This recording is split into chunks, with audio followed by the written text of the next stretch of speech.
My name is Alexandra Wiggins. I'm an active duty U.S. Navy Operations Specialist, Senior Chief Petty Officer, father of 3, and dedicated American testifying today in my personal capacity. The views I share are my own, and I do not represent the official positions of the Department of the Navy or any subordinate organization. On the evening of February 15th, 2023, at approximately 19:15 PST, in the Whiskey 291 warning area off the coast of Southern California, I was serving on board USS Jackson. During that period, I moved between the Interior Communications Center, ICC-1, and the bridge wing, correlating the sensor picture with visual observations, part of my routine responsibilities for surface and air picture management. What I observed and what our crew recorded was not consistent with conventional aircraft or drones as they appear on our system.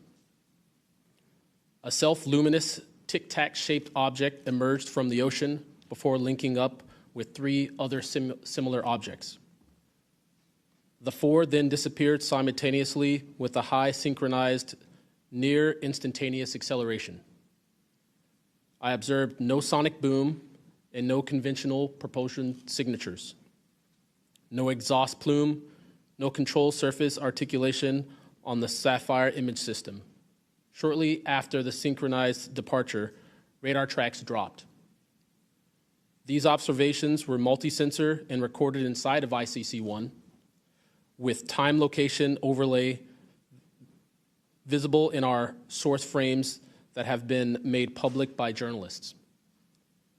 From my experience operating in this region over many years and consistent with our public characterized encounters, unidentified objects reoccur in United States operation areas off Southern California. That fact alone does not tell us what they are, but it does argue the systematic stigma-free reporting and for the preservation of sensor data so analysts can evaluate safe and intelligence implications with rigor. I want to underscore 3 points for the task force and the committee. Aviation and maritime safety. When crews and watchstanders observe objects that maneuver or accelerate in ways that does not match known profiles and do so near our ships and aircraft, that is, first and foremost, a safety issue. Standardized checklists and training should ensure we capture the best possible sensor data in real time, including IR settings, slant range estimates, and bearing and range altitude snapshots, and immediate chain of custody for any recordings. Reporting without stigma, protection without retribution. Sailors need to know that reporting UAP encounters will not harm their careers. Congress can help by reinforcing witness protection and by directing the relevant office to maintain confidential, destigmatized channels for service members who step forward with data.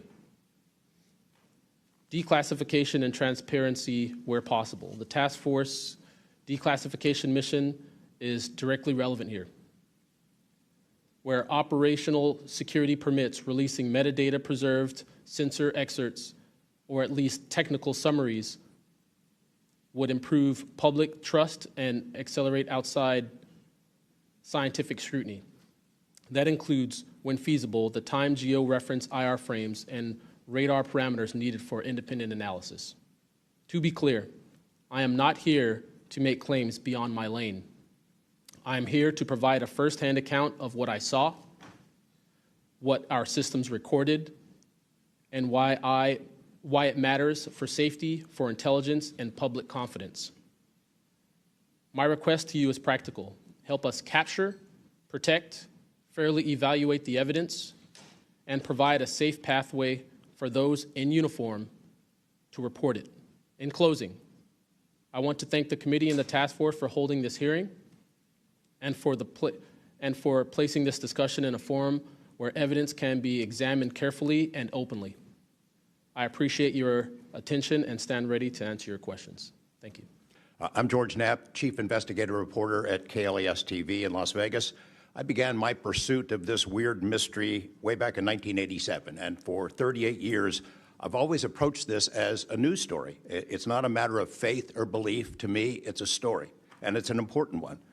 I'm proud to be here alongside these witnesses today, men who have seen strange things and stepped forward to tell the world about it.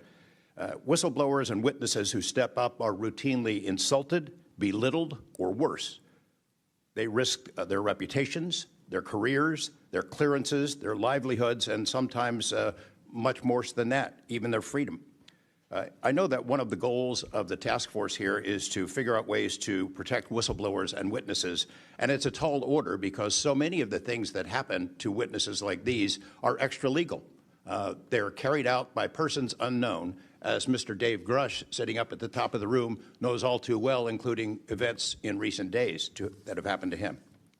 I want to share a couple of things that I've learned along the way on this long journey, and I submitted most of that in written form because I estimate that my statement here today would take about 4.5 hours. So I'm going to try to jump over and touch on